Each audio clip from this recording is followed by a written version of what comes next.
Number 16 then from the Advanced Higher Maths 2007. Last question, the graphs question, but not the graphs question you'd probably be looking for, because it's not the big rational function one, get the asymptotes, get the turning point, sketch the graph and so on, and carry out some transformation or so. No, but there's still a few marks here for those features. There's asymptotes for 2 marks and a wee transformation there at the end, just a wee modulus, a wee absolute value for 1 mark. The main part seems to be integration by parts. Still, what's the first bit? What's the equations of the asymptotes of this graph? Well, you've got the inverse tan graph. You know the tangent graph looks like this. That's only one section of it. It would repeat itself every 180 degrees by radians. But you can only use one section if you want an inverse, because it would have to be a one-to-one correspondence between x's and y's. And you know from the tangent graph that that section starts at -90 and finishes at 90. To form the inverse, that simply means turning the answers into the starting numbers and the starting numbers into the answers. In other words, taking the graph and flipping the axis over so it looks like this. In which case, this must go from -π/2, oops, that's a bit nasty, to π/2.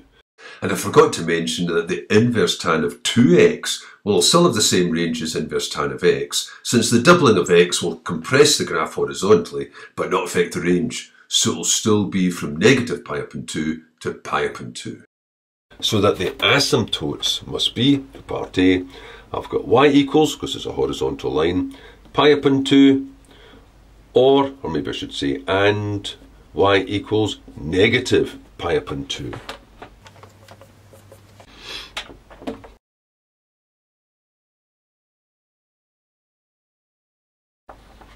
Now for part B it says use integration by parts to find the area between f of x, well that's the graph there, y equals f of x, the x-axis and the lines x equals 0 and x equals 1/2. Well that's round a bit, I know it's a bit high because at 1 it should have reached halfway up π/4. So what's that area? Well, that area is going to be the integral from 0 to 1/2 of inverse tan of 2x dx. You don't know the integral of inverse tan 2x, that's why it says use integration by parts. Well, integration by parts means I'll need to manufacture 2 parts. Easy way of doing that is just make it 1 times it. 1 times inverse tan of 2x dx. And then since obviously I didn't know how to integrate that, then the plan will be I'm going to integrate that and differentiate that. I do know the derivative of inverse tan. Let's just go through the process. Integrate that, it goes up to 1 goes up to x.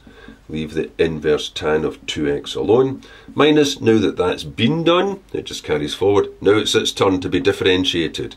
The derivative of inverse tan is 1 over the thing it's acting on squared, which in this case is a 2x. And since it's not just an x, I've got a function of a function, its derivative's 2, so times 2 dx. But this needs to be evaluated. There's different ways of showing the valuation. I could put a big bracket around the outside, evaluation bracket going from 0 to 1/2, or I could do it in 2 separate parts. Maybe I'll just do that. So they've still both to be evaluated. I might as well evaluate this while I'm at it, because I've got work it out at 1/2, work it out at 0, but obviously at 0 that part's going to disappear. So I'm going to have a half of inverse tan of 2 times 1/2, inverse tan of 1. Or maybe I'll just put in -0 just to show that part. Minus, now what does this come to? 2 times x, normally I'd have taken that 2 out, but I can see a connection here, over 1 plus 4x squared dx. This part is just a direct logarithm. Whenever the numerator is a multiple of the derivative of the denominator, then you're going to have a multiple of the logarithm of the denominator. That's just called doing it by inspection, because you can recognize that straight away. It's like having one of the known derivatives in front of you. You know the derivative for log is 1 over the log multiplied by its inner derivative. Just put a wee note of that to the side. D by dx of 1 plus 4x squared is 8x. The top isn't actually 8x, so it's not it directly, but it's a quarter of it. So that's a quarter of the logarithm of that denominator. Now there's not really 5 marks worth here, so maybe I'll just state that in the next line. I'll just pop this bit in first. Inverse tan of 1 is 45 degrees, π/4, so that part's 1/2 times π/4, minus this part, maybe I'll just leave it the way it is just now and put this down, I've got from 0 to a half of a quarter of what I need. If I put that as 8x over 1 plus 4x squared, I don't know if I'm being just a bit too careful here putting this in, because it should be directly obvious from this that it's an inspection, minus a quarter of that.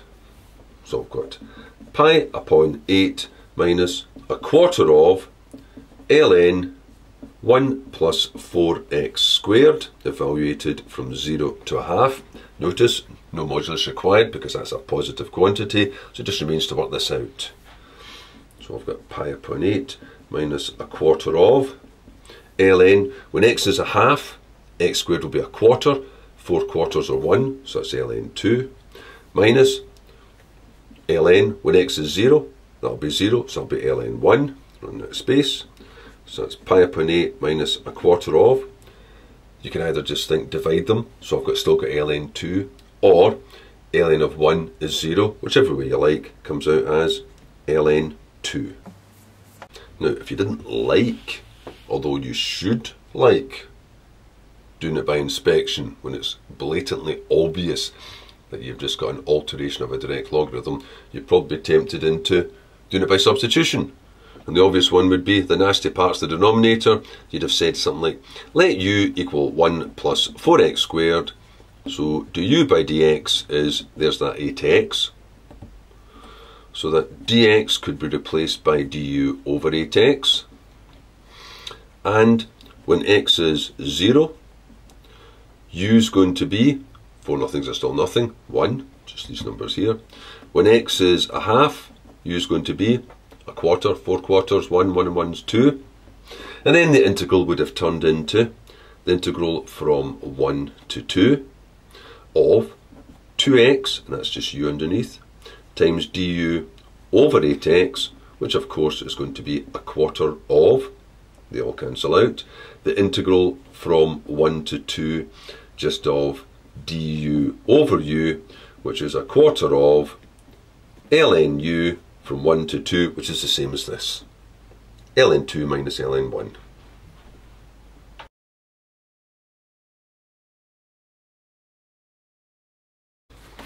Part C, sketch the graph of the modulus of f of x, and then calculate the area between this graph, the x-axis, and x equals negative half and a half. Well, first of all, the modulus simply means all the negative portions will become positive, so that part will flip up, so it's going to look like this. We have a cusp here, and that means there's only going to be one asymptote now at the top. So there's just the one asymptote.